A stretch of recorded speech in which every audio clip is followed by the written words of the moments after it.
Subscribe channel Truth.id dan aktifkan lonceng notifikasi untuk mendapatkan informasi seputar live streaming dan video khotbah terbaru. Posisi tombol subscribe berada di kanan atas channel kami dan jangan lupa nyalakan loncengnya.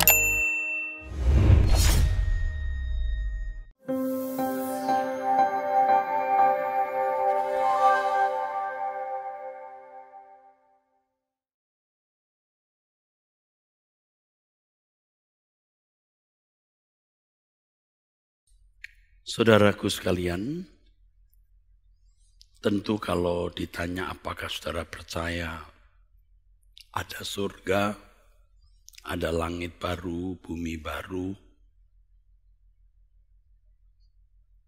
saudara pasti berkata percaya. Pertanyaan saya, seberapa berani saudara mempercayai hal ini? Seberapa berani saudara mempercayai hal ini? Yang mana keberanian itu akan nampak nyata dalam perilaku kita. Akan nampak nyata dalam sikap kita terhadap dunia, terhadap materi, akan nampak nyata dalam kualitas hidup, kesalehan, kekudusan, atau kesucian kita.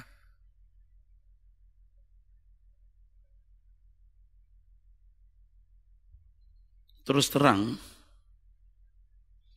banyak orang tidak memiliki keberanian yang cukup untuk menerima dan mempercayai apa yang belum disaksikan sebagai suatu realita yang akan dialami di waktu mendatang. Kalau kita percaya adanya kerajaan surga, kemuliaan bersama dengan Kristus, dunia yang lebih baik, pasti kepercayaan kita itu akan berdampak nyata, berdampak dengan sangat jelas di dalam kehidupan kita. Sedikit sekali orang yang benar-benar memiliki kepercayaan kepada Allah secara benar mengenai janji rumah Bapa di surga, mengenai janji kemuliaan bersama dengan Yesus.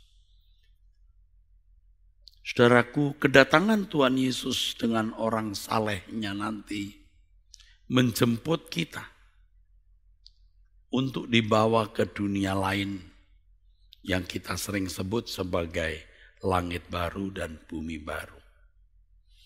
Ini merupakan realitas yang benar-benar akan terjadi. Dan kita harus mempercayai ini sepenuhnya, bukan hanya dengan kata-kata mulut, tapi dengan segenap hidup kita. Kita tidak boleh meragukannya sama sekali.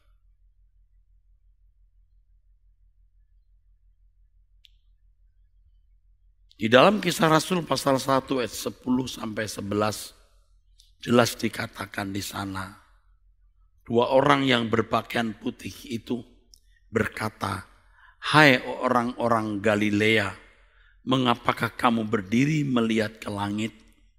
Yesus ini yang terangkat ke surga meninggalkan kamu akan datang kembali dengan cara yang sama seperti kamu melihat dia naik ke surga." Ayat ini menunjukkan bahwa kedatangan Tuhan Yesus dari surga benar-benar bisa ditangkap oleh mata fisik kita. Sebagaimana ia naik diikuti oleh pandangan mata fisik banyak orang pada waktu itu.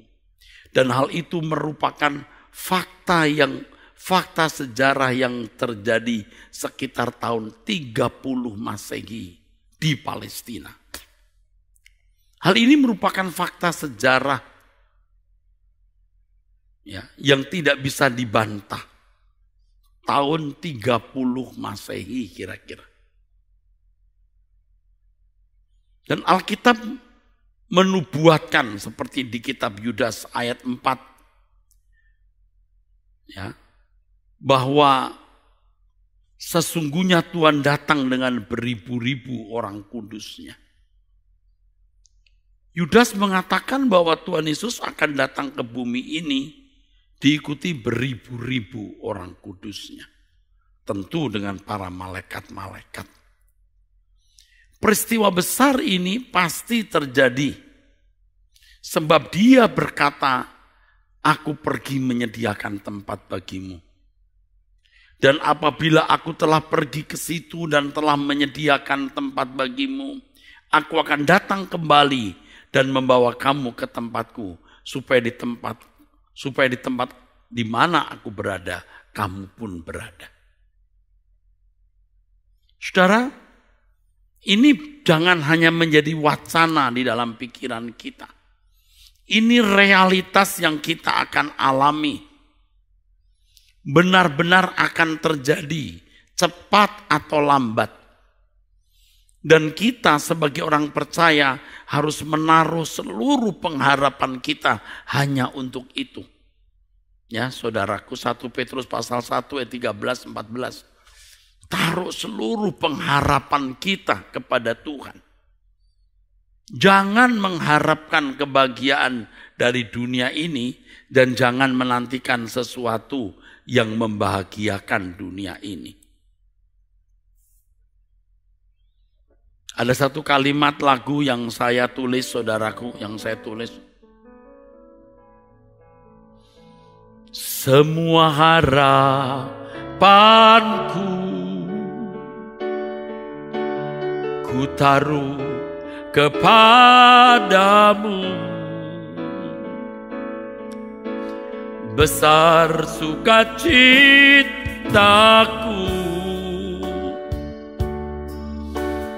ku memandang wajahmu. Semua harapanku ku taruh kepadamu.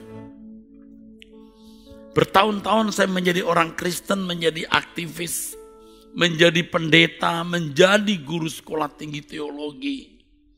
Saya belum berani menaruh seluruh pengharapan saya. Nah, saya bersyukur Tuhan terus menggarap saya dengan berbagai pergumulan hidup. Yang akhirnya saya menyerah. Baru berkata, hanya harimu Tuhan. Menyerah Tuhan. Hanya harimu Tuhan. Hanya harimu Tuhan. Akhirnya Tuhan yang selalu ku nantikan. Semua harapanku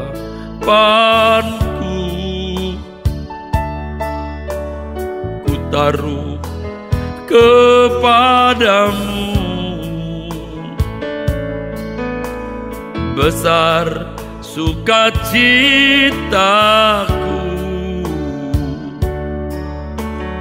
ku memandang wajahmu. Takkan ku harap lagi bahagia dunia ini, semua hanya semu belaka. Tuhan dan kerajaanmu itu segenap hidupku sekarang dan selamanya.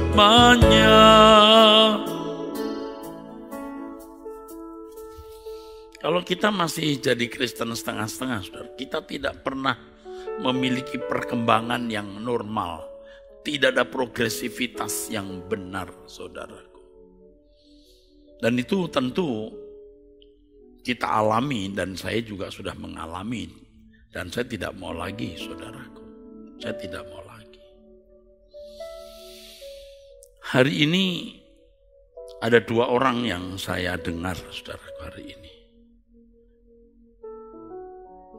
Lewat sebuah percakapan ya, bagaimana orang menangkap galau hati saya, galau. Orang menangkap ya, gundah gulana hati saya, saudaraku. Apa? Kalau boleh dikatakan kekecewaan. Ada orang-orang yang saya harapkan bisa saya ajak bertumbuh bersama. Pulang ke surga, memikirkan langit baru, bumi baru saja. Tetapi ternyata tidak. Dan itu tidak sedikit, saudaraku. Dan satu-satunya faktor adalah ketika orang masih mengharapkan kebahagiaan dunia ini, ia tidak bisa dibawa bersama pulang. Tidak tahu bagaimana pikirannya sudah tertutup. Ya, makanya kepada semua yang mendengar pemberitaan firman ini dari pemain musik, kameramen, sound engineering, dan semua yang memegang multimedia, mestinya mengerti, sadar, dan benar-benar bertobat. Kita hidup ini di dunia singkat. Dan semua saudara yang mendengar firman ini, saudara harus berani meninggalkan dunia, artinya tidak mengharapkan kebahagiaan dari dunia ini. Semua harapanku kutaruh kepadamu. Besar sukacitaku kalau aku memandang wajahmu. Takkan kuharap lagi ya dunia ini. Kita harus berani mempercayai itu. Bukan hanya secara akali kita setuju. Tetapi kita mempercayai segenap hidup. Sampai seluruh kehidupan kita itu benar-benar diubahkan. 1 Korintus pasal 2 ayat 9. Tetapi seperti ada tertulis, apa yang tidak pernah dilihat oleh mata dan tidak pernah didengar oleh telinga dan yang tidak pernah timbul di dalam hati manusia, semua disediakan Allah untuk mereka yang mengasihi Dia. Ayat ini konteksnya adalah apa, saudara? Pemberian hikmat. Hikmat di sini adalah pengertian yang membuka mata rohani kita untuk mengerti apa yang Tuhan karuniakan. Dan kalau kita melihat dari mana ayat ini dikutip, itu ternyata berbicara mengenai kedatangan Tuhan. Dikutip dari Yesaya pasal 64 ayat 1 sampai 4. Ayat itu dikutip dari Yesaya pasal 64 ayat 1 sampai 4. Bunyinya begini. Sekiranya engkau mengoyakkan langit dan engkau turun sehingga gunung-gunung goyang di hadapanmu, seperti api membuat ranggas menyala-nyala dan seperti api membuat air mendidih, untuk membuat namamu dikenal oleh lawan-lawanmu, sehingga bangsa-bangsa gemetar di hadapanmu, karena engkau melakukan kedahsyatan yang tidak kami harapkan, seperti tidak pernah didengar orang sejak dahulu. Tidak ada telinga yang mendengar dan tidak ada mata yang melihat seorang Allah yang bertindak demikian. Ya. Bagi orang yang menanti-nantikan Dia, hanya Engkau yang berbuat demikian. Saudara melihat konteksnya ini apa? Kedatangan Tuhan. Kedatangan Tuhan, saudara. Ini terkait dengan 1 Korintus 2 ayat 12. Kita tidak menerima roh dunia, tapi roh yang berasal dari Allah, supaya kita tahu apa yang dikaruniakan Allah kepada kita. Hari ini kita belum melihat, bahkan tidak pernah kita dengar, bahkan tidak pernah timbul di dalam hati kita. Tetapi Allah sediakan kemuliaan kerajaan Allah yang tiada tara itu. Allah sediakan bagi kita. Kita harus menaruh hati kita di sana. Maka dikatakan di dalam Matius pasal 6 ayat 21, di mana ada hartamu, di situ hatimu berada. Ya jujur saja bertahun-tahun hati kita masih di bumi. Mungkin tidak pada uang, tapi pada kedudukan, pada jabatan, nilai diri, harga diri, saudara. Makanya kita bertobat. Makanya kita mengerti mengapa di dalam firman Tuhan, Kolose pasal 3 ayat 1 ayat 1, saudaraku. Kolose pasal 3 ayat 1 sampai 4. Firman Tuhan mengatakan, cari perkara yang di atas, pikirkan perkara yang di atas. Kamu sudah mati, hidupmu tersembunyi bersama dengan Kristus di dalam Allah. Tidak gampang memindahkan hati ini di surga, tidak gampang. Karena sudah begitu banyak ikatan kita dengan dunia. Tetapi saudaraku, tidak gampang bukan berarti tidak bisa. Penguasa dunia ini tidak tahu hal ini. Ya. Orang-orang kaya di dunia ini tidak tahu akan hal ini. Tentu tidak semua orang kaya dan penguasa tidak tahu. Kalaupun ada yang tahu, sedikit sekali jumlahnya. Nah, saudaraku, oleh sebab itu kita harus berani mempercayai apa yang Allah janjikan dan Allah sediakan bagi kita. Kedatangan Tuhan dan pemerintahan teokrasi yang dijanjikan Tuhan menjadi peragaan yang sangat hebat, luar biasa, dan menakjubkan. Kita akan mengalami itu, saudaraku. Kita akan alami itu.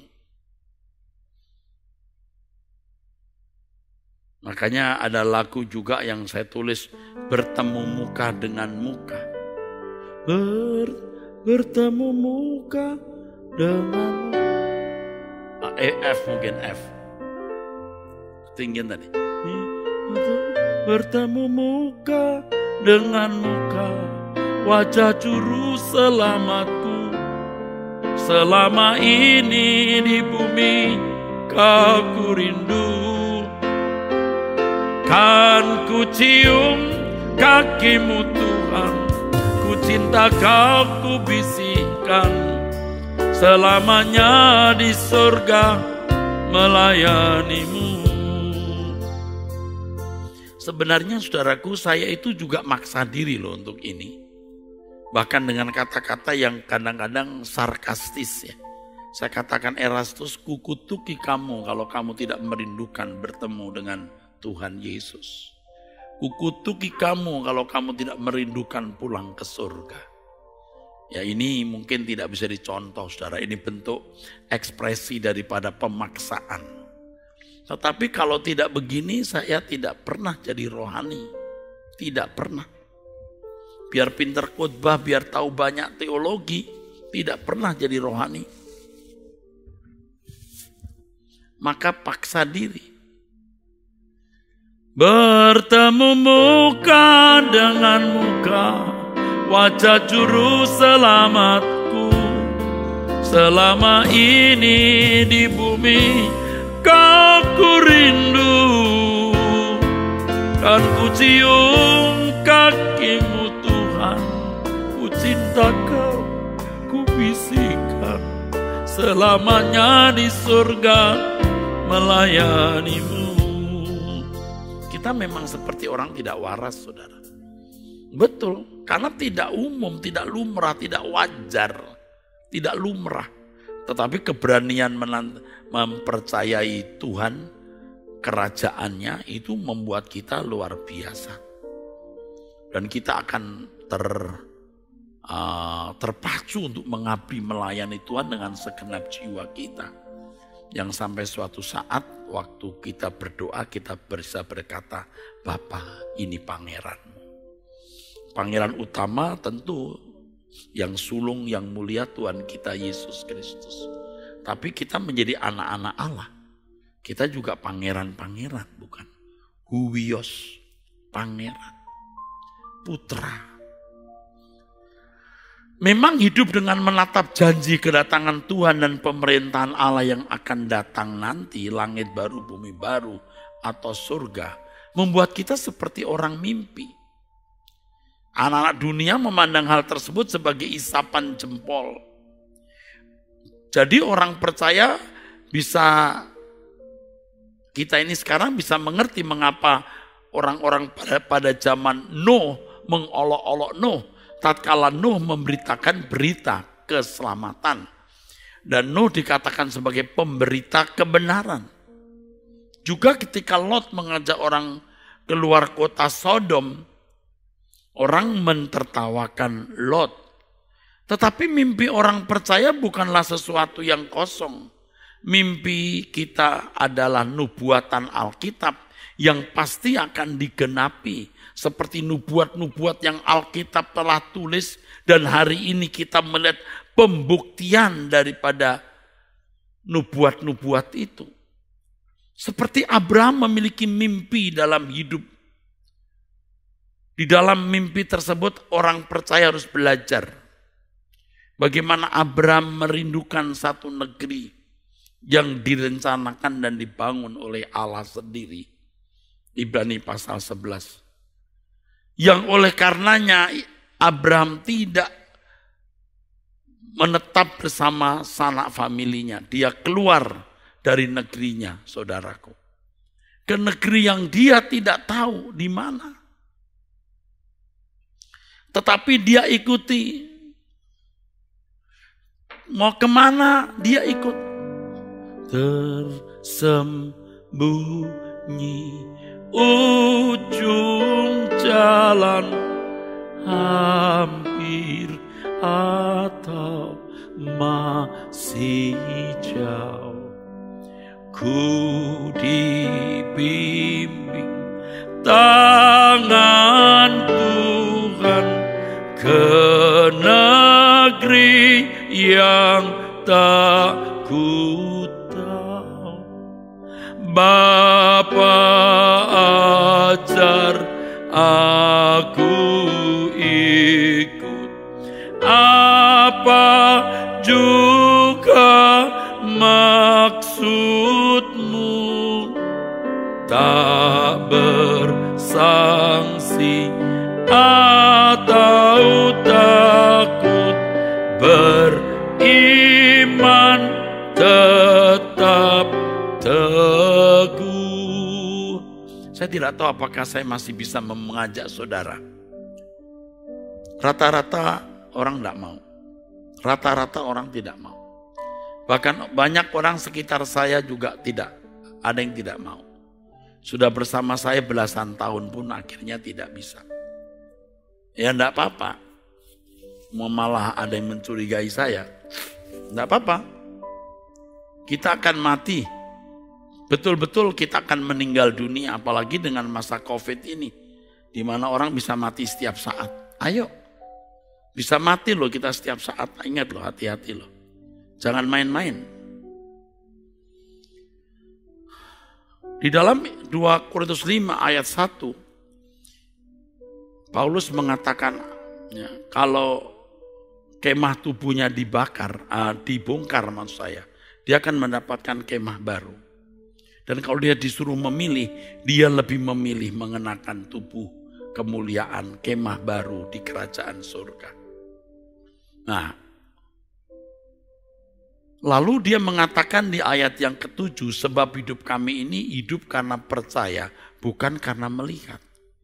Abraham itu hidup bukan karena melihat, tapi karena percaya. Tidak ada orang yang mempercayai Abraham. Tidak ada negeri yang indah elok itu. Dan memang tidak ada di bumi, ternyata itu di langit baru, bumi baru. Berjalan dalam iman adalah gaya hidup Abraham. Setiap orang yang menjadi keturunan Abraham harus mengenakan gaya hidup ini. Bangsa Israel tidak mengerti. Oleh sebab itu orientasi berpikirnya, fokusnya masih pemenuhan kebutuhan jasmani. Kita umat perjanjian baru fokusnya harus negeri yang direncanakan dan dibangun oleh Allah sendiri. Ibrani 11 ayat 8, 10, 16. Nah kita kalau masih memikirkan perkara duniawi, kita bukan anak Abraham. Artinya kita bukan orang beriman. Gaya hidup seperti Abraham tidak dikenal oleh anak-anak dunia. Dan orang-orang Kristen yang masih duniawi tidak mengenal saudaraku. Kita tidak bisa setengah-setengah. Mau jadi manusia hari esok, yang pikirannya harus dipindahkan ke surga, atau menjadi manusia hari ini yang pikirannya masih di bumi.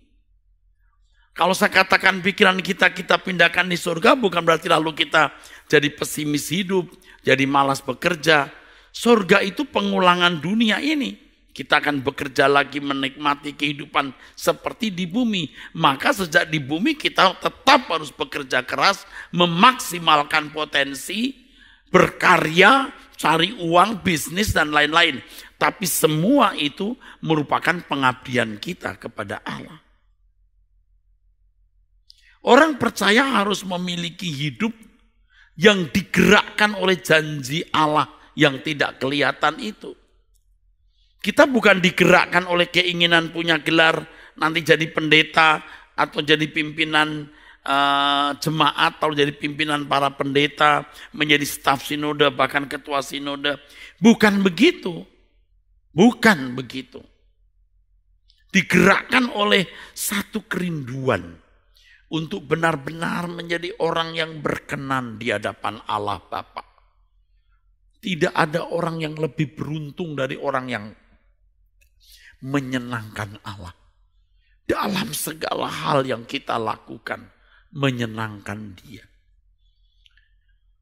Nah, orang percaya tidak boleh digerakkan oleh apa yang ada pada hari ini, apa yang dapat dilihat, dikecap. Tetapi apa yang Tuhan janjikan di kerajaannya. Tutup mata. Seperti yang di dalam lagu tadi, ya. Tersembunyi ujung jalan, masih jauh atau sudah dekat.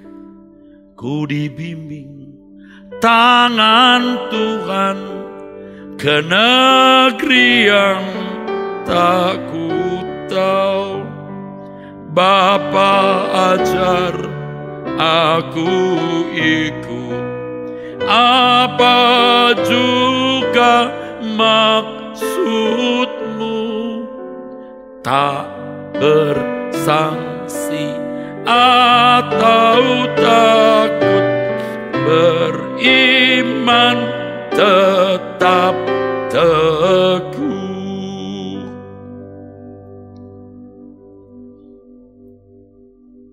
Nanti saudara akan merasakan apa artinya mau di rumah, mau di jalan, mau dimanapun ya. Tidak beda-beda jauh. Tentu di rumah lebih enak. Tapi hati kita sudah memang tertaruh di surga. Kita menghindari kena COVID, tapi kalau kena ya kita harus berobat. Kalau tidak sampai sembuh ya kita pulang ke surga. COVID hanya bisa membunuh tubuh tapi tidak bisa membunuh jiwa dan membuangnya ke dalam neraka. Gaya hidup di mana kita menaruh hati kita di kerajaan Allah harus mulai hari ini. Sebelum tidur saya sering merenung-renung. Saya selalu merenung-renung sekarang ini.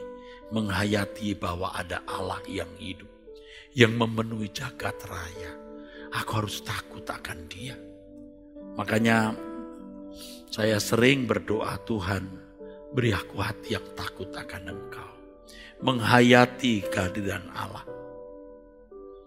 Ya, menghayati Allah itu hidup. Itu yang saya mengerti sebagai hidup di hadirat Allah. Kita harus biasakan hidup di hadirat Allah dengan hati yang takut akan Dia. Oleh sebab itu firman Allah yang diajarkan harus memperbaharui pikiran kita. Setiap hari menuju kesempurnaan. Kesempurnaan berpikir secara rohani. Seperti yang Tuhan kehendaki. Saya sampaikan seminar ya secara berseri mengenai surga bukan hanya jadi pengetahuan. Hal itu harus melengkapi pemikiran kita tentang kehidupan yang akan datang. Kita hayati dan memberi motivasi kita untuk menaruh hati kita di kerajaannya. Memang orang-orang duniawi tidak akan bisa terima hal ini. Mungkin kita dianggap ekstrim atau sedang konslet apa gitu. Padahal kita ini sehat jasmani rohani, saudara. Kita mengerti bagaimana harus menjalani hidup. Kita harus setia bagi semua pecinta suara kebenaran. Kita harus setia di trek ini, saudaraku. Kita teladani Nuh yang berhari-hari, berminggu-minggu, berbulan-bulan, bahkan bertahun, berjalan dengan iman dalam tindakan konkret membuat bahtera. Orang ketawain dia, orang tertawakan dia. Tapi Nuh sudah punya penglihatan. Bukan penglihatan secara mistik. Penglihatan artinya pengertian yang menggerakkan dia dan keluarganya untuk berjuang membuat bahtera. Ini benar-benar sinting.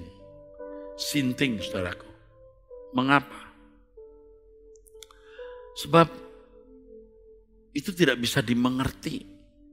Di mata manusia pada zamannya Nuh benar-benar tidak normal.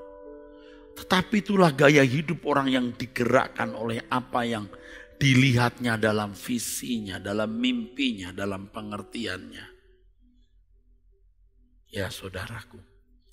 Nah saudara dan saya harus begitu. Saya mengajak saudara untuk itu. Ini banyak orang sekarang sedang berpesta pora. Ya. Waduh senang-senang di dunia. Menikmati rumah, mobil, uang dan lain-lain. Tentu dengan hati yang cemas karena tidak ingin kena COVID. Anda tidak kena COVID, Anda kena yang lain mati juga. Bukan saya sumpahi. Anda nggak kena COVID, Anda juga bisa mati pakai cara lain. Ayo kita bertobat. Saya juga bukan orang baik, benar bukan orang baik. Tapi saya mau berubah, saya mau bertobat saudaraku. Menaruh hati saya di surga. Hari ini kita tidak akan dapat bisa menjelaskan dengan kata-kata. Sekaya apapun perbendaharaan kata kita, kita tidak bisa menjelaskan keindahan kerajaan surga. Kita tidak bisa menjelaskan dahsyatnya kekekalan itu, neraka yang mengerikan dan surga yang indah. Orang yang menikmati hidup dan terbiasa menikmati hidup seperti anak-anak dunia tidak mengerti arti hidup ini. Arti hidup ini adalah belajar kebenaran, diubahkan untuk menjadi anak-anak Allah yang layak dimuliakan bersama Yesus. Kita hidup hanya untuk mengabdi kepada Allah. Orang banyak tidak tahu saudara. Tapi kalau sudah sekarat di ujung maut, ketika mau menyongsong kematian, baru tahu. Wah ternyata begini. Menyesal. Apalagi kalau sudah menutup mata menghadap tahta pengadilan. Aduh saudara, maka jangan sombong. Ya saudaraku, jangan sombong. Kita tidak bisa menjelaskan secara lengkap, secara utuh kemuliaan kerajaan Allah, tapi juga kengerian api kekal. Percaya saja. Walaupun kita tidak mengerti, kita percaya saja, saudaraku. Aku percaya kepadamu, walau ku tak mengerti,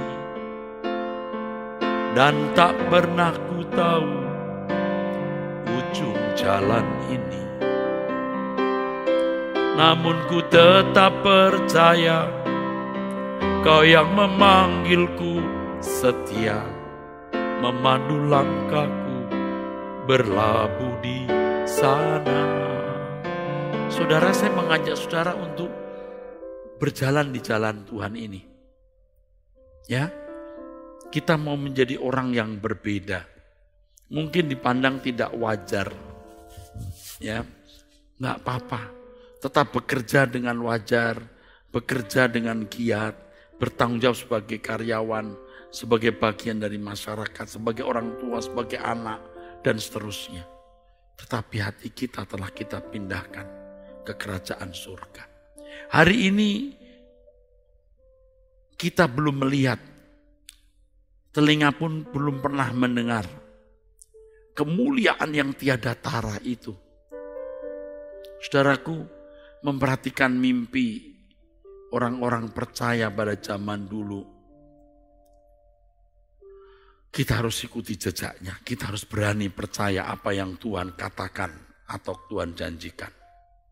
Kalau kita berani percaya, kebinasaan tidak akan menimpa kita. Tapi kalau kita tidak berani percaya, kita akan binasa. Seperti orang-orang pada zaman Nuh, tidak akan menduga bahwa mereka dan dunia akan mengalami bencana yang begitu hebat. Sementara Nuh dan keluarganya tidak menduga betapa nyamannya bahtera hasil kerja keras mereka selama bertahun-tahun. Jadi ketika mereka masuk bahtera, lihat air bah yang begitu dahsyat. Aduh, tidak menduga nyamannya. Ya, kenyamanan yang jauh lebih besar dari kelelahan yang mereka jalani bertahun-tahun. Saudaraku, saya tidak tahu bagaimana mengajak saudara dengan kata-kata. Tapi saya mau mengajak saudara. Kalau saya mengajak saudara dengan semangat, ya walaupun kata-kata saya tidak meledak-ledak, tapi api saya menyala. Saya sendiri juga mengajak diri saya sendiri. Ayo tinggalkan dunia, pandang ke depan. Seperti Lot, saudaraku, calon menantu Lot tidak akan menduga kalau bumi mereka dijungkir balikkan oleh Tuhan dan api belerang membakar kota mereka. Mereka mengolok-olok calon mertuanya, Lot. Mereka tidak ikut pergi, tapi mereka menyaksikan bagaimana dijungkir balikkannya kota mereka dengan api belerang. Ya, saudaraku, dijungkir balikkan oleh Tuhan. Ya. Mereka menolak ajakan Lot untuk keluar kota Sodom. Mereka menganggap apa yang dikatakan Lot adalah olok-olok atau canda. Kejadian 19 ayat 14. Keluarlah Lot lalu berbicara dengan kedua bakal menantunya yang akan kawin dengan kedua anaknya perempuan. Katanya, bangunlah, keluarlah dari tempat ini, sebab Tuhan akan memusnahkan kota ini. Tetapi calon menantunya itu tidak mau. Nuh dipandang oleh kedua bakal menantunya sebagai orang yang berolok-olok, seperti ngeledek. Bukan ngeledek, Nuh memberitahu kebenaran. Di pihak lain bertolak belakang dengan keadaan mereka yang binasa di kota Sodom. Ketika Lot keluar dari Sodom dan Gomora, barulah mengerti betapa beruntungnya keluar dari kota itu. Betapa nyamannya hidup dalam keselamatan Tuhan dan mempercayai keselamatan itu. Saudara, sadarlah, banyak saudara yang sekarang sedang enjoy, sedang menikmati hidup dalam kenyamanan. Dan engkau lupa ada pengadilan Tuhan. Mungkin ada di antara saudara yang hidup dalam kesulitan. Jalani saja hidup ini. Tidak lama lagi, ya, kita akan menemukan ujung jalan kita. Dan kita akan melihat kemuliaan Allah. Ya, pasti. Ya. Kiranya apa yang saya sampaikan ini membuka mata pengertian kita. Saudaraku, di Lukas pasal 16 ayat 19 sampai 25, kisah mengenai orang kaya dan Lazarus. Orang kaya itu membiarkan Lazarus mati. Mereka tidak menyadari betapa ngerinya terpisah dari Allah. Kalau lagi banyak duit, dia kuat, punya relasi pejabat, sakit bisa bawa ke dokter yang paling mahal, bisa pesan booking pesawat, bawa ke luar negeri. Saudara, pengobatan dokter memang bisa menunda kematian, tapi tidak bisa membatalkan. Saudara melihat bagaimana sebelum air bah melanda bumi, keluarga Nuh sudah memasuki kehidupan yang Tuhan janjikan. Mereka bekerja, itu bahasa kehidupan untuk masa depan. Nah, apakah kita sudah memiliki kehidupan seperti ini? Kita memang belum di surga. Kita tidak akan masuk neraka. Tapi cara hidup kita, cara hidup orang yang akan pasti masuk surga. Yang pasti masuk surga. Jangan sembarangan hidup seperti manusia lain. Saudaraku, kalau kita melihat Abraham, itu kehidupannya sungguh-sungguh mengagumkan. Seluruh hidupnya ya, itu disita oleh panggilan itu. Walaupun sampai mati dia tidak melihat kenyataan dari negeri itu. Tapi Ibrani 11 ayat 13-14, dari jauh Abraham melambai-lambai. Hatinya sudah dipindahkan di kerajaan surga. Ayo saudara, jangan hanya mengerti penjelasan saya mengenai surga, tapi pindahkan hatimu di kerajaan Allah. Nah ini susah ya, saya jelaskan secara lengkap utuh itu susah. Saya tidak tahu dengan bahasa apa lagi. Tetapi saudara pasti mendengar suara Roh Kudus. Roh Kudus yang menuntun saudara. Menuntun saudara untuk memahami kebenaran ini. 1 Petrus 1 ayat 3-4. Terpujilah Allah dan Bapa Tuhan kita Yesus Kristus, yang karena rahmatnya yang besar telah melahirkan kita kembali oleh kebangkitan Yesus Kristus dari antara orang mati kepada suatu hidup yang penuh pengharapan untuk menerima suatu bagian yang tidak dapat binasa, yang tidak dapat cemar, dan yang tidak dapat layu, yang tersimpan di surga bagi kamu. Ya, janji ini mestinya membuat kita menjadi kuat, menjalani hidup hanya untuk kesukaan hati Bapa. Ya, menjalani hidup hanya untuk kesukaan hati Bapa.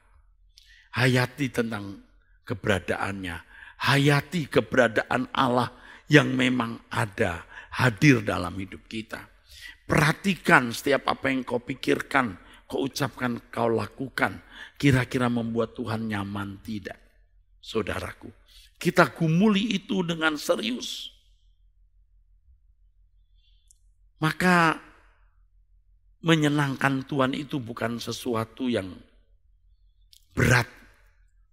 Ini berkat, ini kesempatan saudaraku. Ya. Tadi pagi waktu saya berdoa saudaraku, ya, saya berdoa sekitar jam 4 kurang seperempat atau setengah 4 saudara. Ya. Saya nyanyikan lagu yang saya sudah kubah dan dinyanyikan itu. Yang referennya begini. Menyenangkanmu, menyenangkanmu, dimanapun dan kapanpun dalam segala perkara. Menyenangkanmu, menyenangkanmu, sejak di bumi sampai selamanya. Kita pindahkan hati kita di surga. Orang yang memindahkan hati di surga pasti tidak terikat dengan percintaan atau keindahan dunia ini. Pasti hidupnya berusaha untuk tidak bercacat, tidak bercelah. Kalau salah pasti segera minta ampun dan belajar tidak mengulangi kesalahan itu. Ayo jangan keras kepala saudaraku. Seperti bangsa Israel yang menolak apa yang Tuhan katakan. Bahwa di Kanaan mereka akan menjumpai tanah yang berlimpah susu dan madu. Lihat bagaimana bangsa Israel telah menyaksikan mujizat-mujizat perbuatan Allah yang luar biasa, yang spektakuler. Tapi masih saja mereka meragukan Allah. Mereka sering bersungut-sungut dan membayangkan enaknya, betapa nyamannya ketika masih ada di Mesir.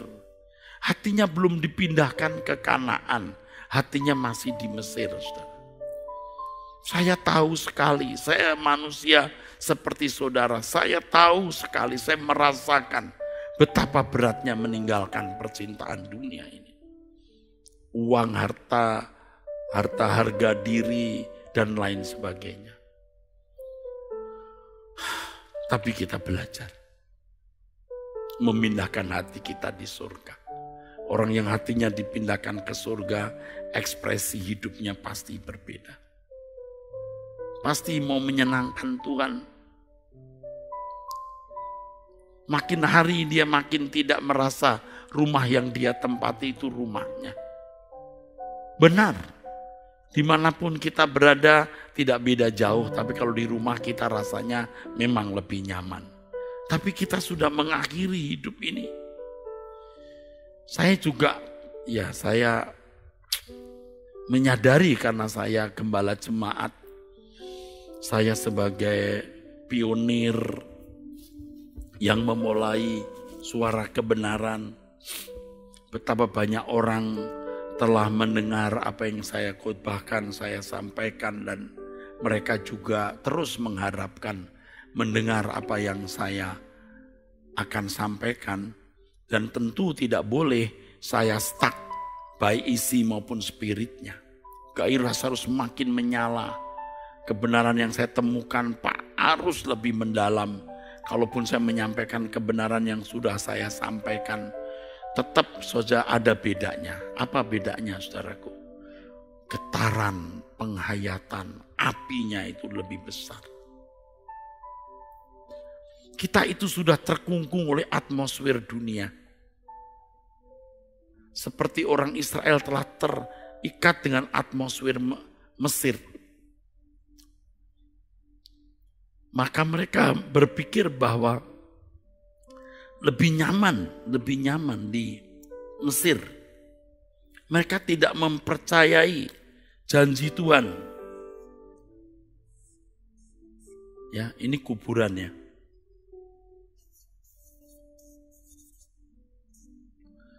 Atmosfernya ini atmosfer dunia. Dan orang masih mencintai dunia. Ya. Mestinya, saudara, orang memindahkannya ke sini. Supaya atmosfernya itu atmosfer langit baru, bumi baru.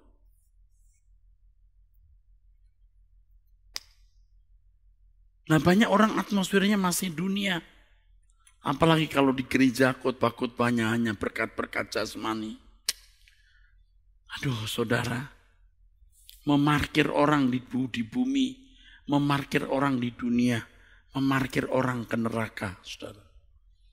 Kalau saya menyampaikan firman Tuhan, ini pertemuan yang ke-15 mengenai surga. Ini belum selesai, saudara.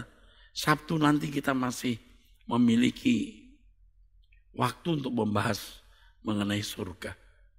Dan kalau saudara memiliki pemahaman yang lengkap utuh mengenai surga, saudara tidak takut menghadapi kematian. Makanya mesti percaya bahwa Tuhan menyediakan yang terbaik, kerajaannya. Memang transisi ya saudaraku, dari mengenakan tubuh daging mati lalu dibawa ke Hades, itu mengerikan. Betul. Tetapi kalau orang belajar memindahkan hati di surga, tiap hari dalam persekutuan dengan Allah, tidak terlalu menakutkan walaupun masih ada unsur takutnya. Percaya. Maka saya katakan di kalimat lagu ini, aku percaya kepadamu, walau ku tak mengerti, dan tak pernah ku tahu ujung jalan ini. Namun ku tetap percaya, Kau yang memanggilku setia, memandu langkahku berlabuh di sana.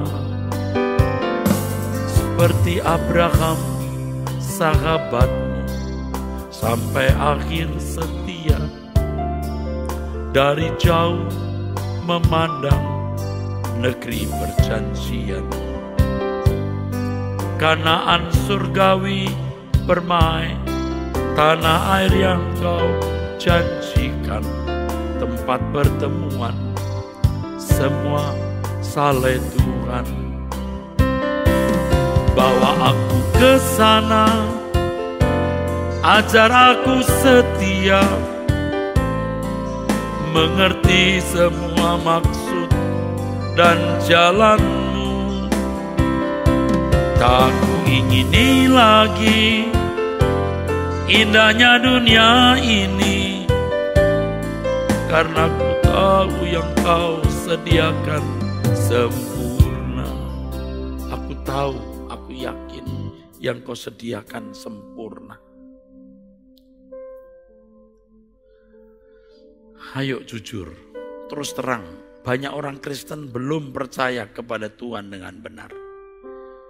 Liciknya hanya mempercayai Dia sebagai Tuhan dan Juru Selamat, lalu merasa sudah pasti masuk surga.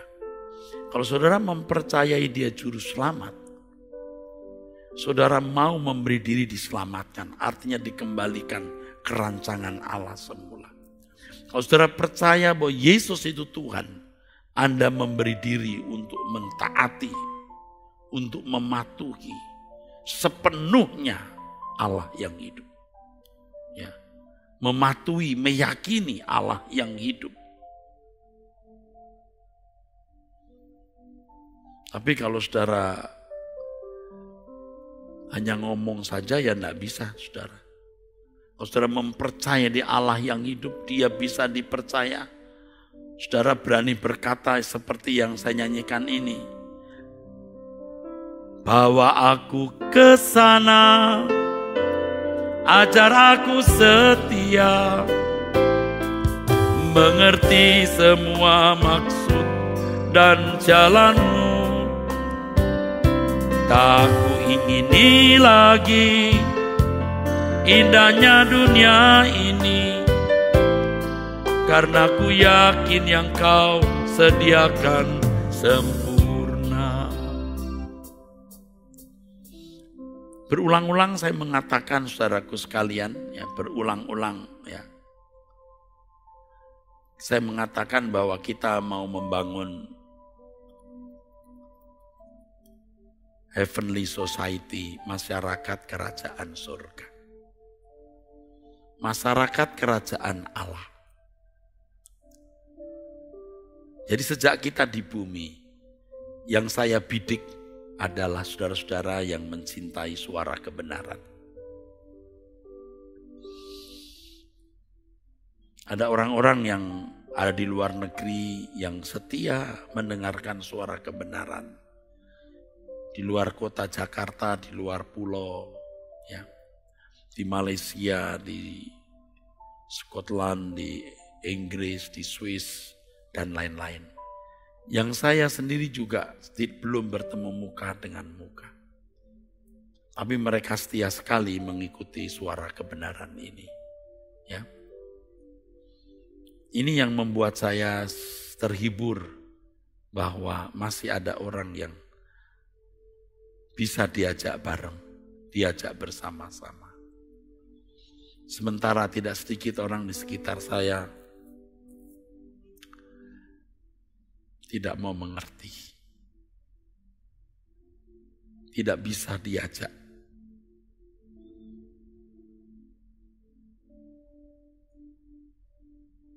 Tidak bisa. Tidak sedikit yang berhenti mendengar khotbah saya. Mungkin sudah pinter, sudah punya konsep sendiri dan lain-lain. Tetapi saudara,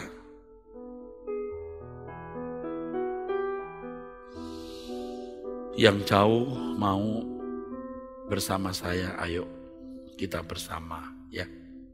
Kita membuat masyarakat kerajaan surga.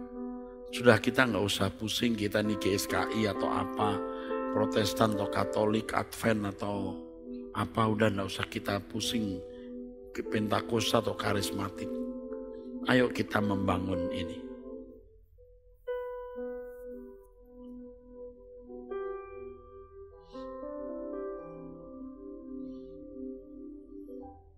Saudara bertemu dengan orang yang tepat, sungguh. Saudara bisa membuktikan ini kalau saudara setia mendengar, saudara berubah enggak? Ya. Saudara harus berani, ya, harus berani mengambil keputusan. Ya.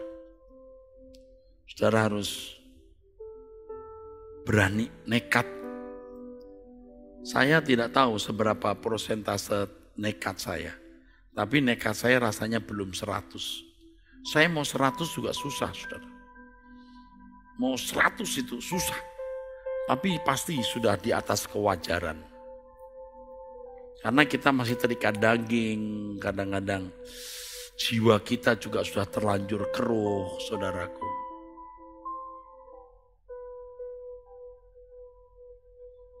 Di pembaringan terakhir aku berbisik, Tuhan, Engkau ada di sini. Kaulah yang menemani, setia mendampingi di lembah akhir hayat ini. Ku menantikan apa yang telah Engkau janji, bawaku ke negeri abadi, di mana Engkau ada, aku juga di sana, teduh di dalam rumah Bapa. Terdengar bahana kidung surgawi, penghuni surga gegap memuji, sanjungan bagi Sang Maharaja, iring berpulangnya hamba yang setia.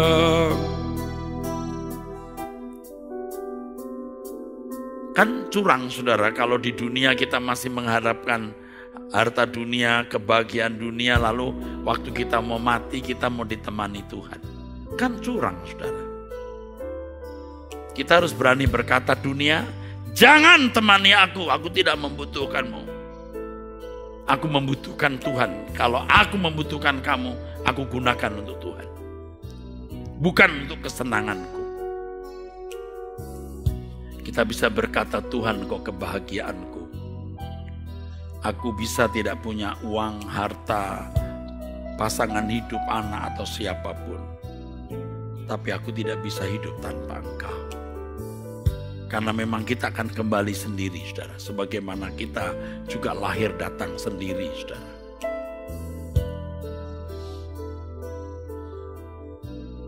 Ayo kita serius.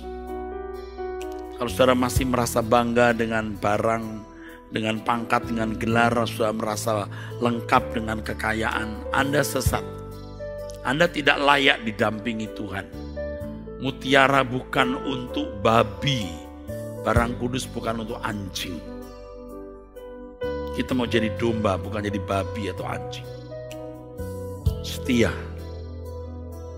Tuhan tahu hati kita, saudara. Saya bicara ini juga nggak ada orang tahu hati saya, tapi Tuhan tahu hati saya. Dan satu hari kita akan ada di pengadilan Tuhan Yesus, kita akan tahu apakah pendeta itu berbicara dari hatinya yang tulus, berjuang benar-benar untuk memindahkan hati di surga, atau hanya ngomong saja. Banyak saudara yang sesat, yang hatinya masih terikat dengan dunia, dan Anda merasa masih aman lagi, padahal keadaanmu bahaya. Karena percintaan dengan dunia, permusuhan dengan Allah. Jadi saudara harus berani meninggalkan dunia dengan segala kesenangannya. Kita belajar untuk step by step, langkah demi langkah untuk hidup tidak bercacat, tidak bercela. Masih bisa. Di tengah-tengah dunia kita yang fasik, yang jahat ini, kita mengambil keputusan untuk ini. Bisa. Orang tuh kalau belum sekarat, belum di ujung maut, belum bisa mengerti betapa berharganya hidup ini, ya, di mana keberhargaannya terletak pada kesempatan untuk bersahabat dengan Allah, menemukan kekasih abadi, dan kekasih abadi itu hanya Yesus.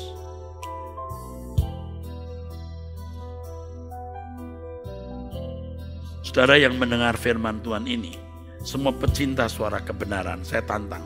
Saudara mau? Kalau saudara mau, angkat tangan begini. Angkat tangan begini. Ikuti saya, angkat tangan begini.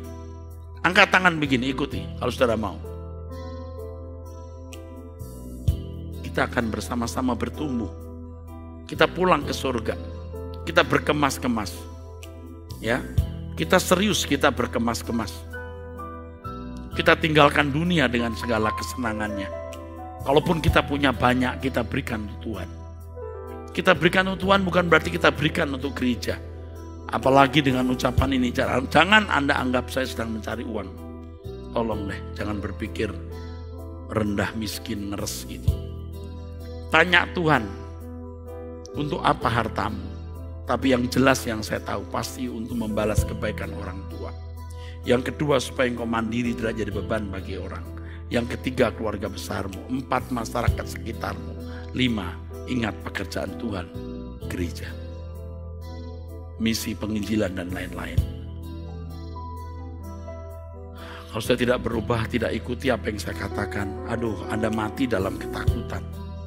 Anda anggap remeh Tuhan. Lalu waktu di ujung maut Anda mau ditemanin Tuhan. Siapa? Siapa kamu? Ketika Anda meninggal dunia, rohmu melayang. Engkau baru melihat keagungan Allah. Engkau gemetar. Engkau bukan siapa-siapa. Walaupun engkau konglomerat di bumi. Walaupun engkau orang yang punya jabatan tinggi di bumi. Gak ada artinya sama sekali. Sebaliknya, walaupun engkau orang miskin, tidak punya kedudukan, tidak punya jabatan, tidak punya gelar, engkau terbuang, engkau direndahkan, engkau ditindas, engkau buruk di mata manusia. Tapi kalau engkau punya hati yang tulus mencintai Tuhan, menaruh harapanmu hanya untuk bisa masuk kerajaan surga, meninggalkan percintaan dunia, engkau berharga di mata Allah. Dan nanti di pembaringan, Tuhan berbisik, aku ada di sini.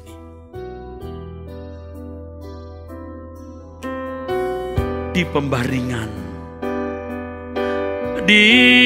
pembaringan, terakhir aku berbisik, Tuhan, engkau ada di sini. Kaulah yang menemani, setia mendampingi di lembah akhir hayat ini. Ku menantikan apa yang telah engkau janji, bawaku ke negeri abadi, di mana engkau ada, aku juga di sana, teduh di dalam rumah Bapa. Terdengar bahana kidung surgawi, penghuni surga gegap memuji, sanjungan bagi Sang Maharaja, iring berpulangnya Anda yang setia. Terdengar bahana kidung surgawi, penghuni surga gegap memuji, sanjungan bagi Sang Maharaja, iring berpulangnya kita yang setia. Waktu kita pulang nih saudaraku, ya, kita mendengar bunyi paduan suara yang indah, memuji Tuhan, memuji Allah, dan kita bisa bergabung bersama-sama mereka. Dan orang-orang yang setia pasti akan mendapat tempat khusus. Kalau saya dramatisir begitu muncul Anda orang tepuk tangan. Wah, hebat. Kalau hanya dunia yang kasih kita tepuk tangan, itu nipu dan sia-sia. Tapi kalau yang membuat malaikat di surga bersorak-sorai, dan ketika kita pulang mereka bertepuk tangan. Wah, kekal saudaraku. Mesti itu yang kita rindukan saudaraku. Saya pernah menyinggung bagaimana saya pergi ke Eropa Timur dan saya melihat suasana waktu itu ya, suasana begitu menyenangkan ya. Malam minggu di People Park-nya orang menari-nari, orang main saksofon, ya musik. Baru kenal juga sudah sapa hai. Waduh, ya nyaman bener ya saudaraku.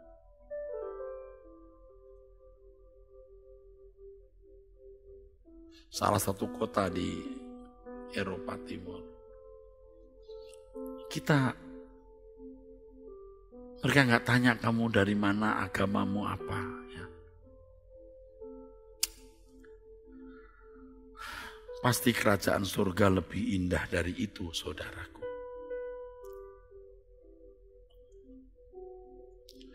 Tuhan mengendaki dan memerintahkan agar kita mengumpulkan harta di surga.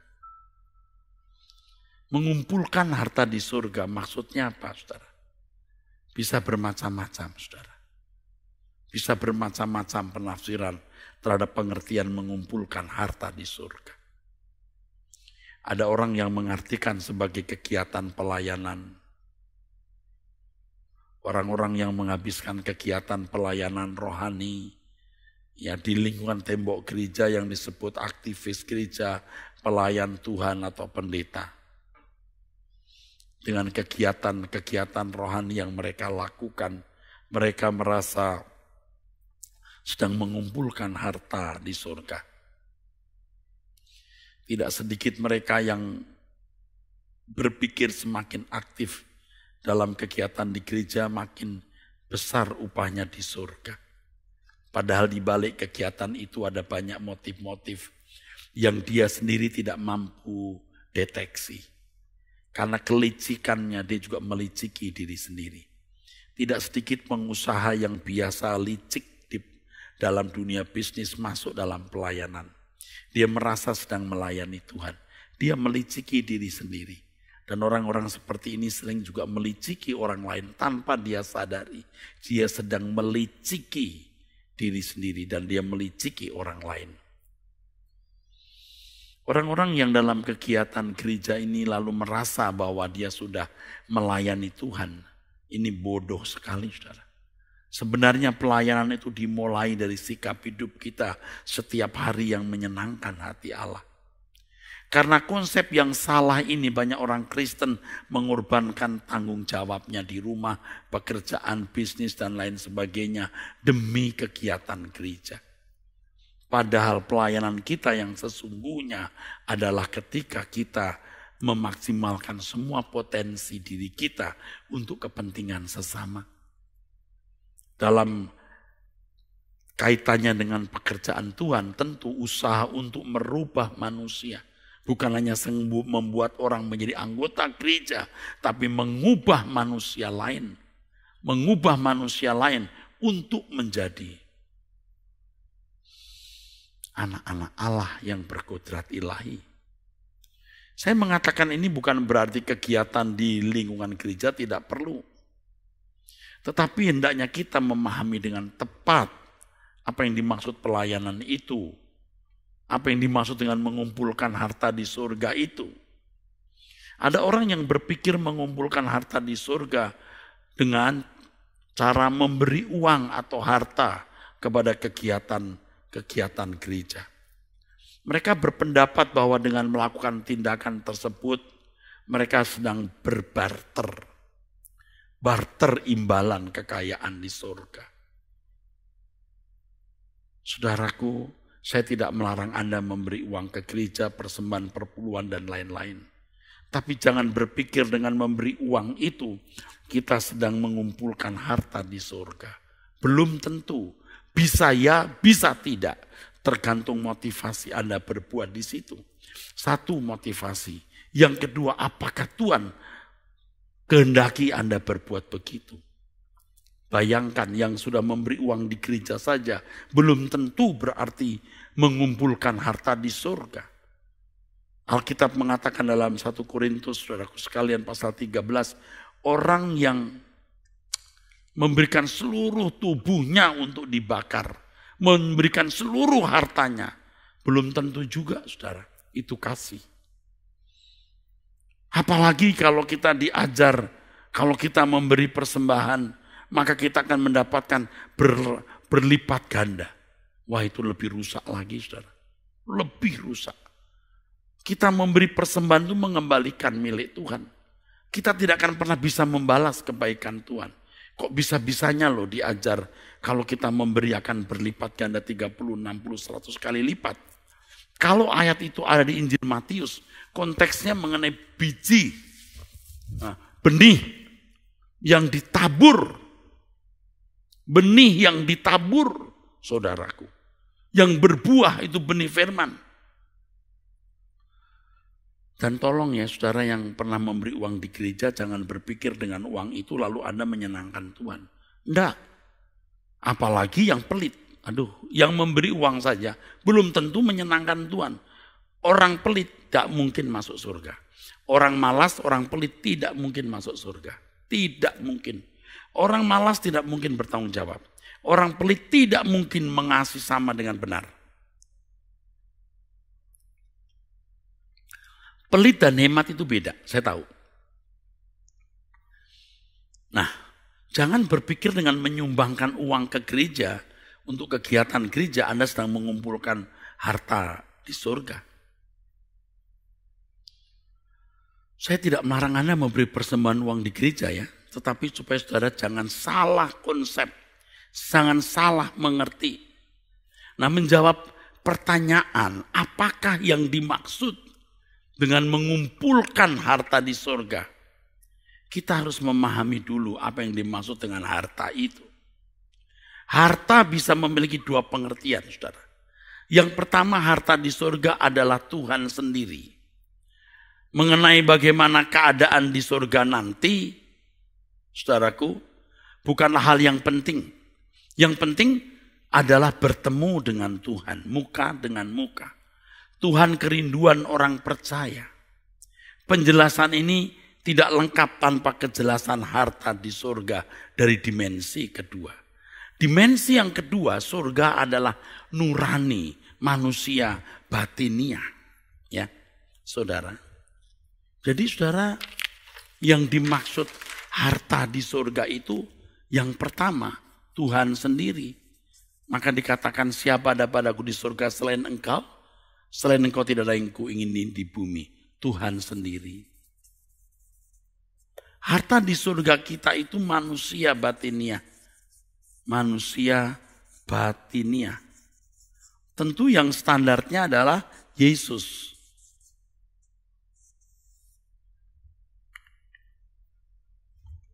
Pak, kalau kita mengatakan mengumpulkan harta di surga, apakah artinya Pak kita mengumpulkan Yesus? Oh bukan. Mengumpulkan harta di surga artinya bagaimana hati kita makin terpaut, terikat dengan Tuhan, makin mencintai Dia. Lalu tadi sudah saya katakan penjelasan ini tidak lengkap tanpa penjelasan harta di surga dimensi kedua, yaitu nurani kita. Kita tidak bisa memiliki Tuhan tanpa memiliki karakternya. Kita tidak bisa memiliki Tuhan tanpa memiliki pikiran dan perasaannya, saudaraku. Jadi saya minta saudara bisa memahami secara lengkap dan utuh penjelasan mengenai surga ini, saudara. Karena penjelasan mengenai surga ini akan benar-benar merubah hidup saudara kalau saudara-saudara sekalian mengerti dan menerimanya dengan tulus. Kecuali saudara ya tidak mau mengerti.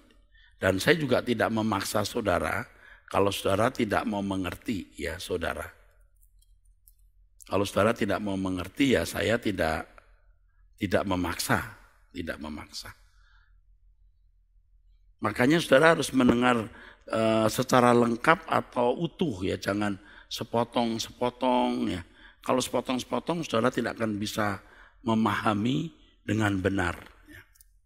Seperti pertanyaan, apakah ada perkawinan di surga? Tentu saudara tidak boleh melihat satu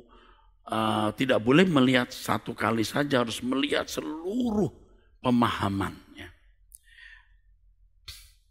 Ada seorang saudara yang bertanya kepada saya dari nomor telepon 08577923 sekian. Pertanyaan, apakah di surga ada perkawinan? Saya harus menjelaskan dari ini kan sudah pertemuan ke-15 saudara. Nanti ada pertemuan ke-16 mungkin juga 17. Mengenai apakah ada perkawinan di surga itu kan saya harus menjelaskan sampai berapa itu? Sampai pertemuan yang keempat, 4 kali. Saya tidak bisa menjelaskan satu kalimat. Nah saudara ini pasti saya sembunyikan rahasianya, identitasnya. Tetapi ini menjadi contoh bahwa saudara harus mengerti lengkap ya saudaraku ya. Harus mengerti lengkap. Seperti pertanyaan, apakah di surga ada perkawinan? Jawab. Nah rupanya saudara ini tidak mengerti ya. Dia berkata tatanan, kodrat gender, maskulinitas, feminitas, konstruksi sosial dan kultural, sosiobudaya, chaos, properti pria dan wanita, consideration, karakteristik, essentialis, proprietas, permanen dualitas, eser, kanekdo, nutur, hamartia, paradigma, perspektif, bias, ngalor ngidul kayak orang mabuk tua. Nah, ini kan saudara ini kan nggak ngerti, harus ikuti. Ngalor ngidul kayak orang mabuk tua. Ya tentu saya nggak mabuk saudara, harus tahu. Hal sederhana dibikin ruwet. Yang diomongin cuma laki-laki dan perempuan terus. Nah, saya tidak bicara laki-laki dan perempuan terus. Tidak, sama sekali tidak. Hari ini kan juga tidak. Ya. Dan kalau bicara soal perkawinan pasti laki-laki perempuan. Tetapi bukan hanya jenis kelamin. Ya. Tapi juga bicara mengenai karakteristik dari masing-masing jenis kelamin yang itu mulia. Ya. Hal sederhana dibikin ruwet. Yang diomongin cuma laki-laki dan perempuan terus. Tentu kita nggak mau membuat ruwet saudara. Dan memang lumayan ruwet begitu. Harus pelan-pelan. Perkawinannya mana? Ini tadi pertanyaannya. Mana? Ya tunggu, kita kan belum selesai. Lalu ditambahkan begini, soknya bicara kebenaran Alkitab. Sialan bener lu. Buang-buang waktu, pulsa, kuota gua. Buang-buang waktu, pulsa, kuota gua aja lu. Gak ada jawaban yang ditanya lu. Gak ada jawaban. Pasti ada jawaban, cuman waktunya belum. Jadi bagi yang bertanya ini pasti nanti jawabannya ada lewat waktu. Nah seperti saya bicara soal harta di surga, ini kan juga panjang saudara. Nggak bisa. Dalam waktu singkat, nggak bisa. Oleh sebab itu ya, saya minta saudara belajar sabar ya. Perkawinannya mana? Ada, diikutin terus. Kalau belum diikutin terus. Ini kan pertemuan sampai bisa 16, 17. Ya. Kalau soknya bicara kebenaran Alkitab. Saya bukan sok, tapi sudah sejak muda saya menyampaikan kebenaran firman ini. Kalau di CD itu sudah di atas 2.500 judul saudara. Jadi pasti sudah banyak ya. Oke, saya kira itu saja ya. Dan maki-makinya nggak usah dibaca-baca lagi. Oke. Tapi si penulis ini saya harapkan ngikutin terus. Supaya saudara benar-benar dibukakan pengertiannya. Sampai saudara bisa mengerti ya. Jadi harta di surga itu Tuhan sendiri ya. Dan nurani kita ya. Dan tentu itu terkait dengan kerajaan Allah. Kita tidak bisa memiliki Tuhan tanpa memiliki karakternya. Nah untuk memiliki karakternya, memahami kerajaan surga. Waduh kita mesti bicara panjang lebar saudaraku. Di semua khotbah-khotbah saya pasti ada cukup itu kebenaran-kebenaran ini. Ya. Harta di surga adalah nurani kita yang benar. Maka firman Tuhan mengatakan di Matius 6 ayat 19, kumpulkan harta di surga bukan di bumi. Ya, di mana ada hartamu, di situ hatimu berada. Baru kalimatnya, mata adalah pelita tubuh. Jika matamu baik, teranglah seluruh tubuhmu. Jika matamu jahat, gelaplah seluruh tubuhmu. Jadi jika terang yang ada padamu gelap, betapa gelapnya kegelapan itu. Mata dalam teks ini adalah nurani. Kalau nurani seseorang terang atau sesuai dengan Tuhan, maka semua yang dilakukan pasti sesuai dengan pikiran dan perasaan Allah. Kalau ada apa yang saya ajarkan Anda tidak setuju, Anda buang. Oh, aku gak terima ini Pak. Oke, gak apa-apa. Yang ini gak terima, gak apa-apa. Yang itu salah itu, gak apa-apa. Tapi teruskan bersama saya. Yang ini pasti Anda setuju. Kalau enggak ya enggak apa-apa. Kita tidak usah sama-sama. Tapi pasti banyak pecinta suara kebenaran yang mengerti dan mengaku ini benar. Nurani kita. Kalau nurani kita terang, kita tidak melukai orang lain. Tidak mungkin kita menyakiti sesama. Tidak mungkin kita tidak merawat orang tua dengan baik. Tidak mungkin kita tidak menyayangi keluarga besar kita. Tidak mungkin kita tidak menghormati sesama secara pantas. Kalau kebenaran sudah sampai pada nurani, maka kebenaran batin telah dicapai. Ya. Berarti kesucian hidup yang sejati dicapai. Nah, kesucian inilah harta abadi. Sebab Yesus kudus, Allah kudus. Kita harus kudus seperti Dia kudus.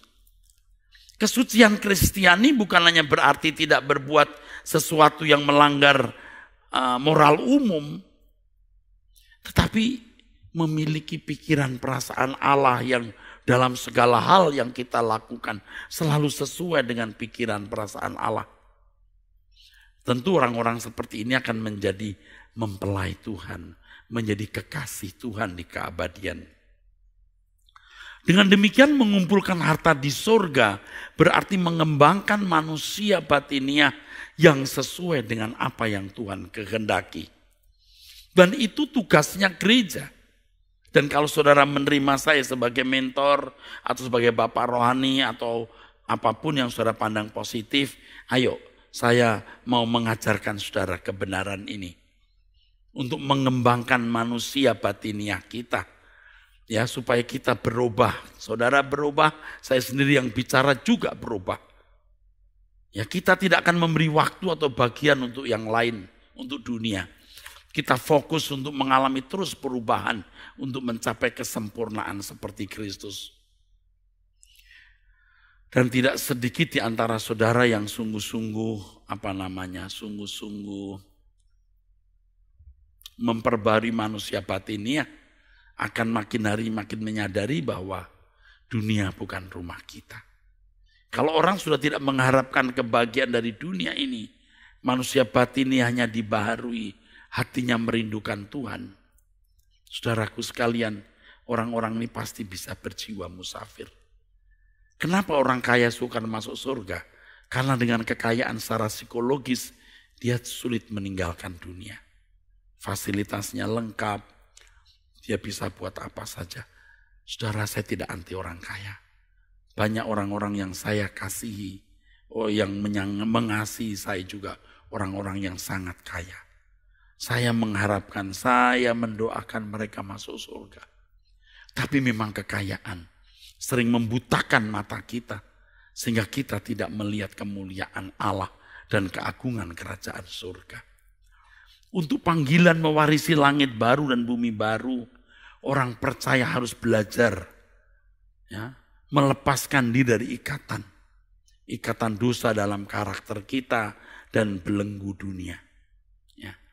Karena kalau orang masih ada dalam keinginan daging, ya, keinginan mata, keangkuhan hidup, ya bukan berasal dari Allah. Keinginan daging keterikatan dengan makan, minum, dan seks. Tidak salah makan enak, tapi jangan terikat. Ya, makan, minum, dan seks. Yang kedua, keinginan mata, ingin memiliki barang yang orang lain miliki. Sekarang sudah renungkan pada masa COVID ini. Anda punya tas merek, yang nggak usah sebut mereknya ya.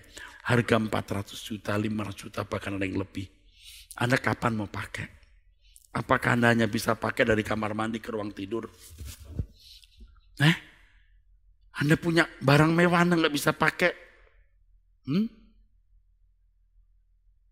Anda punya sepatu mewah Anda nggak bisa pakai?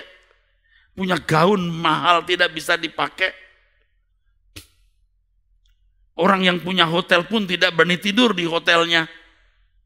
Orang yang punya mall pun tidak berani jalan di mallnya.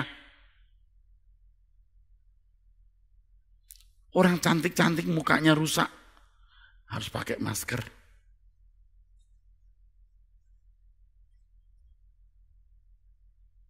Mau cantik gimana, mau ganteng gimana?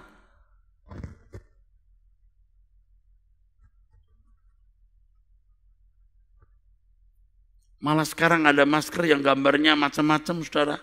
Yang giginya gede-gede, terus ada brewoknya. Ya, nggak ada indahnya. Saudaraku sekalian, kita orang-orang yang hidup dalam perjalanan seperti Abraham, ya, dalam kemusafiran. Saya sendiri juga merasa belum sempurna, saudara. Belum musafir banget gitu, belum. Tapi saya sudah masuk ke wilayah kemusafiran ini, saudara. Dan saya berharap saya akan makin berjiwa musafir ya, saudaraku. Ya. Lagu ini saya tulis sudah lama sekali. Lama sekali, benar. Lagu ini saya tulis mungkin di atas 20 tahun atau 25 tahun. Lama sekali waktu masih belum menikah. Mungkin rasanya belum menikah. Atau sudah menikah atau baru menikah. Ini lama sekali, 20 tahun lebih. Karena sekarang anak saya umurnya sudah 30 tahun lebih. Ya. Ya. Adalah kisah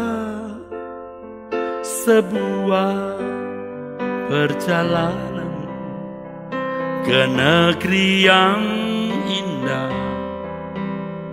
yang dijanjikan, lewati lembah gersangnya padang, oh berat dan sukar lorong-lorongnya.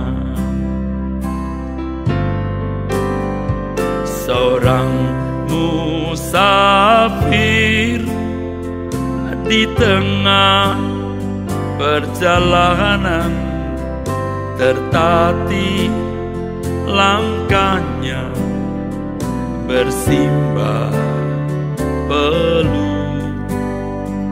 Masihkah jauh lirik bisiknya, hati semakin rindu sampai ke sana.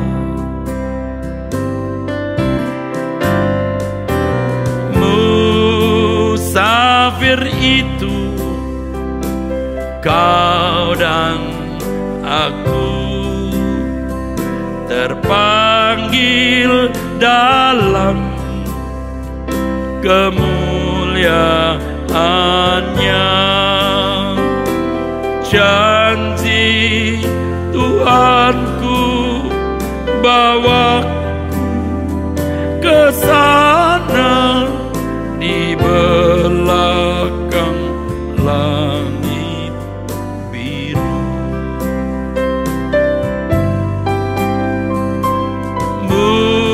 Musafir itu kau dan aku, terpanggil dalam kemuliaannya.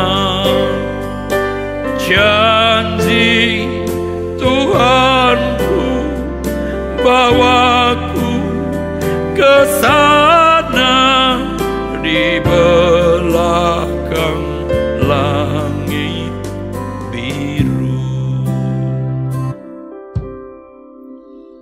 Saudara mengikuti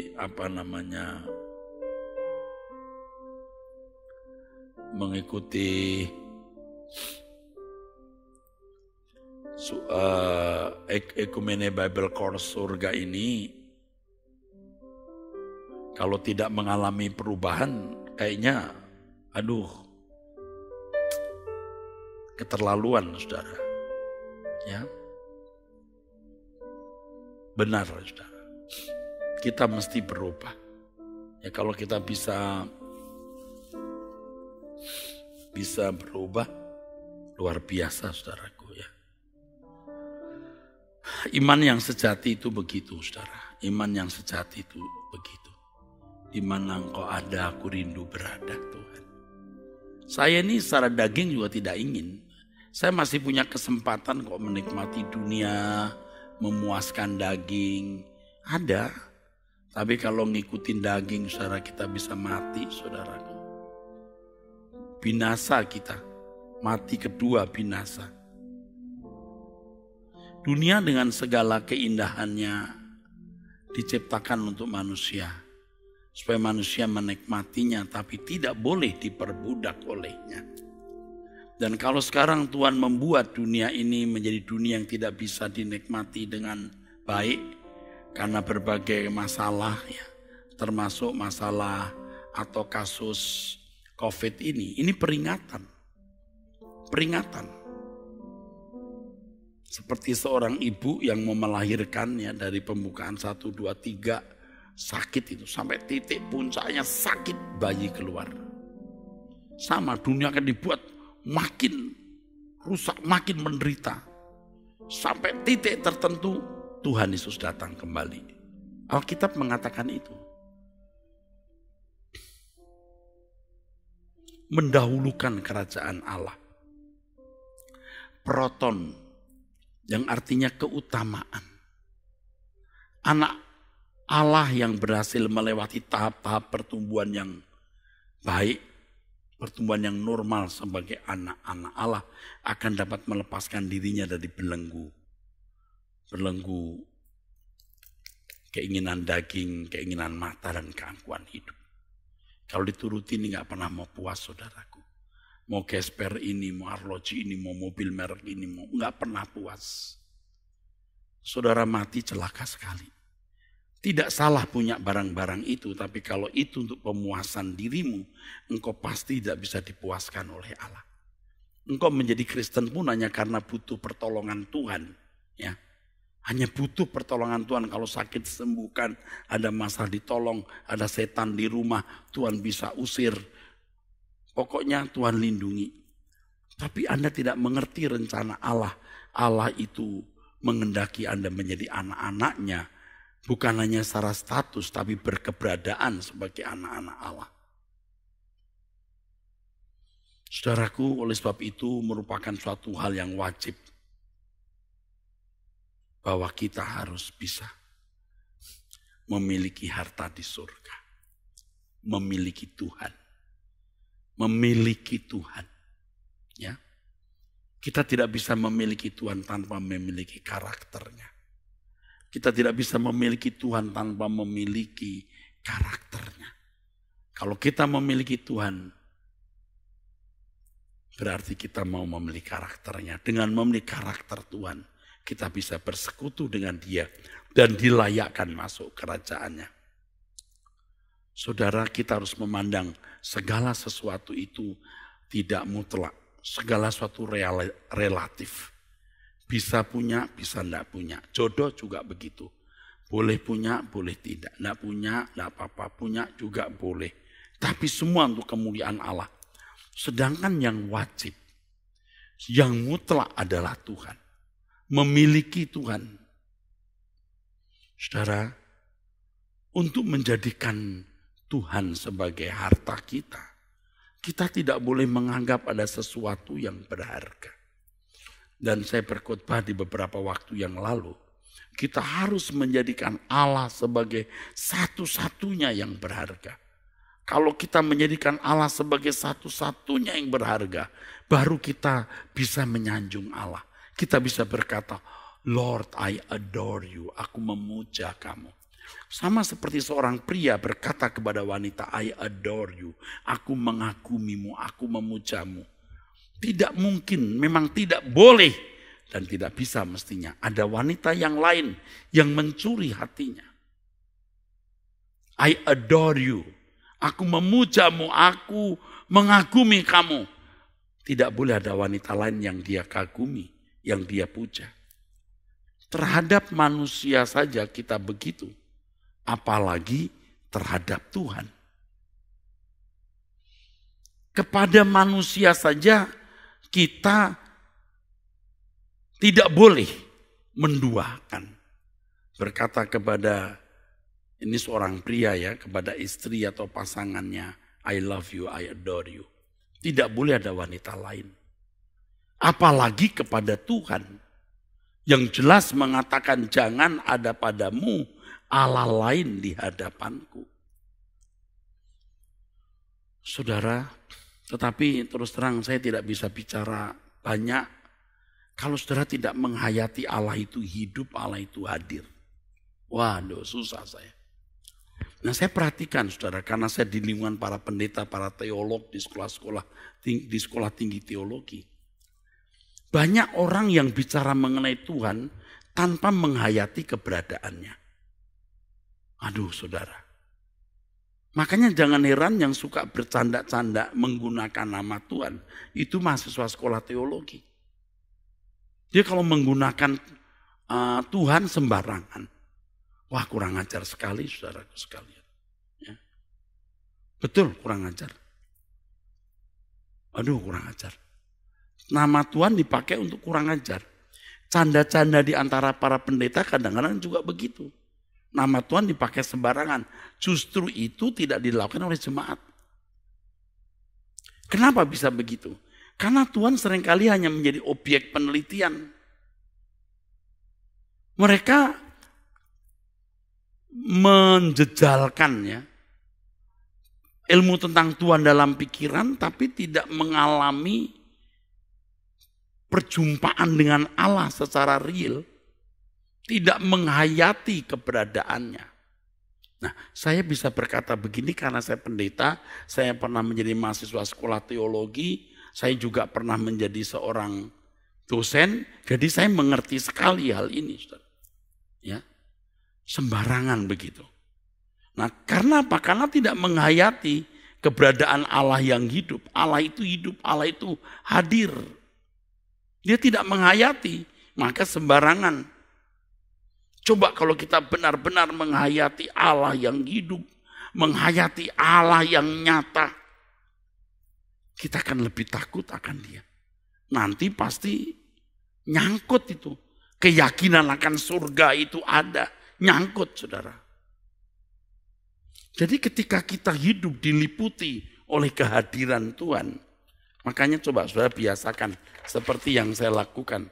Sebelum saya tidur terlelap, saya memikirkan Tuhan, jangan memikirkan yang lain. Ya, kalau kita dilingkupi oleh kehadiran Allah, ya, dilingkupi oleh kehadiran Allah, kita menghayati kehadiran Allah, saudaraku, dalam lingkarannya, kehadiran Tuhannya.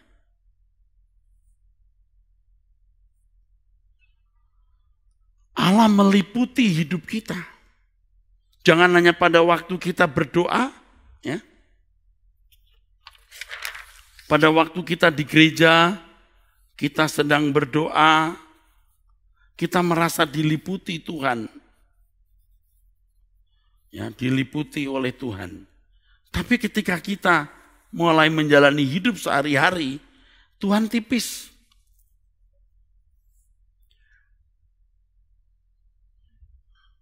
Mestinya kita juga harus merasakan kehadiran Tuhan yang kuat, yang pekat. Atmosfer kehadiran Tuhan itu harus pekat. Maka kita yakin tentang keberadaan surga tersebut. Biar itu terkait saudara. Ini kan saya alami begini. Saya bisa bicara begini karena mengalami. Ya mungkin yang lain tidak mengalami. Kalau saya mengalami, maka saya bisa memberi pelajaran kepada saudara hal ini.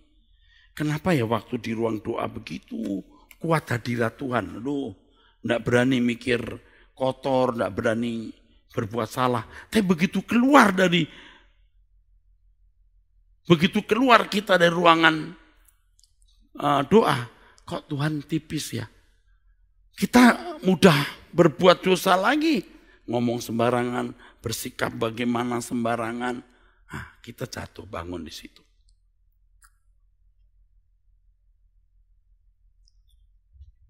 Maka pernah sekarang satu lagu ya. Ku taruh Tuhan di mataku, Engkau Allah Maha hadir di hidupku, agar hatiku takut yang kudus, menghormatimu dengan tulus. Kalau kita bisa merasakan atmosfer hadirat Allah itu kuat mencengkeram kita, kita makin takut mau bicara sembarangan. Aduh, mau bikin dosa juga takut.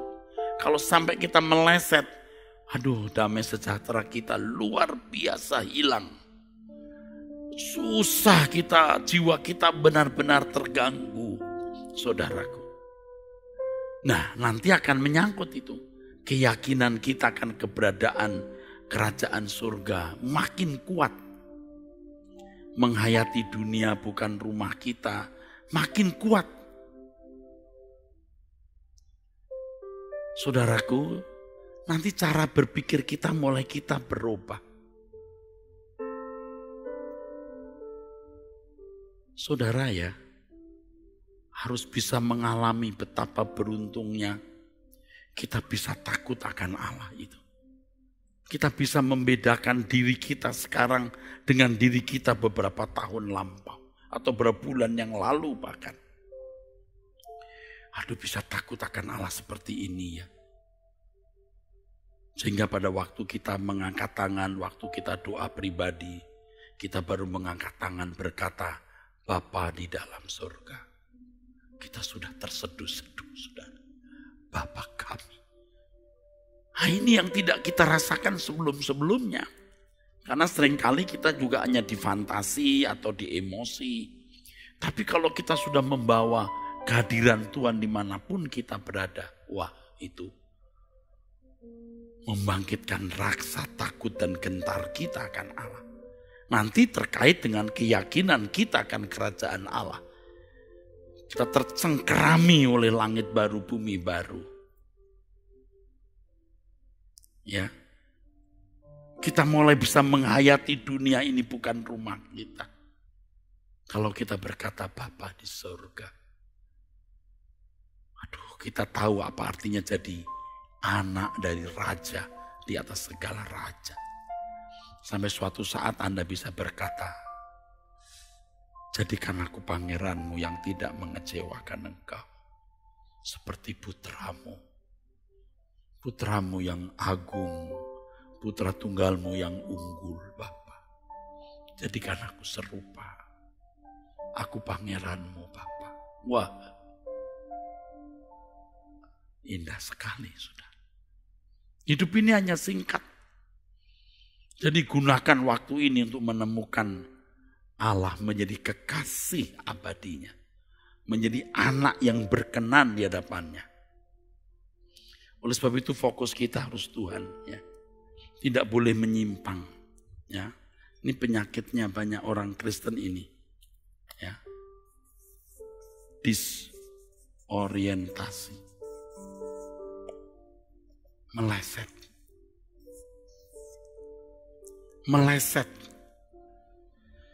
Fokus kita harus Tuhan dan kerajaannya, tapi kita meleset, saudaraku.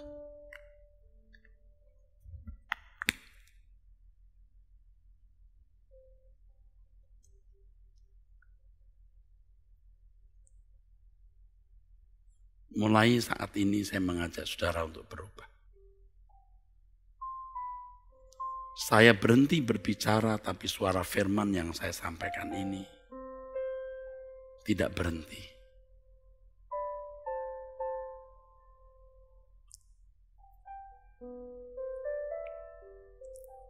Walaupun saya berhenti berbicara, tapi saya berharap kebenaran firman yang saya sampaikan ini bersuara terus. Dan mari kita bergandengan tangan, kita menjadi satu, menjadi masyarakat kerajaan Allah. Yang suka ayo bersama, yang percaya ayo bersama. Yang tidak, kita tidak lagi paksa-paksa. Kita jalan terus, tidak menoleh ke belakang atau ke samping kanan ke kiri.